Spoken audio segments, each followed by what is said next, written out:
আসসালামু আলাইকুম। আমার চ্যানেলে আপনাদের স্বাগত। আজকে আমি আপনাদের রুটি রান্না তৈরি করে দেখাবো। সবার প্রথমে আমি নিয়ে নিয়েছি 3 কাপ পরিমাণ শুকনো আটা। এর মধ্যে দিয়ে দিচ্ছি এখন গরম জল।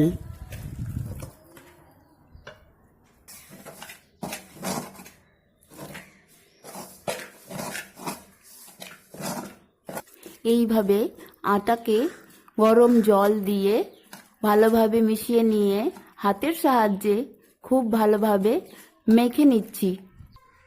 আটাটা খুব নরমভাবে মেখে নিয়েছি যেন রুটিটা নরম তুলতুলে হয়।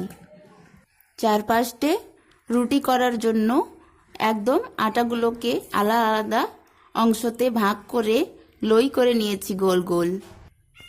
এবারে রুটিগুলোকে বেলে নেওয়ার জন্য নিয়ে নিয়েছি একটা বেলনা। উপরে একটু শুকনো আটা দিয়ে দিচ্ছি রুটির লই।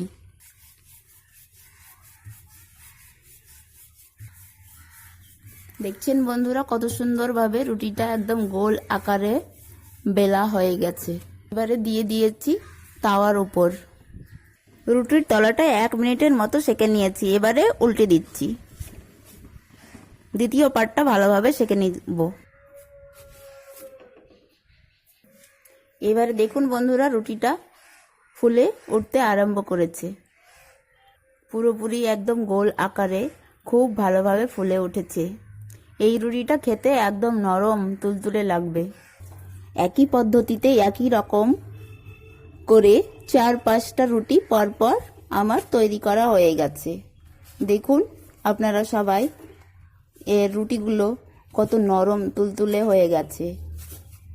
হাতে নিয়ে যদি এইভাবে পুরোটা মুড়ে দেওয়া যায় তবুও কিছু হচ্ছে না, কত সুন্দর নরম হয়েছে।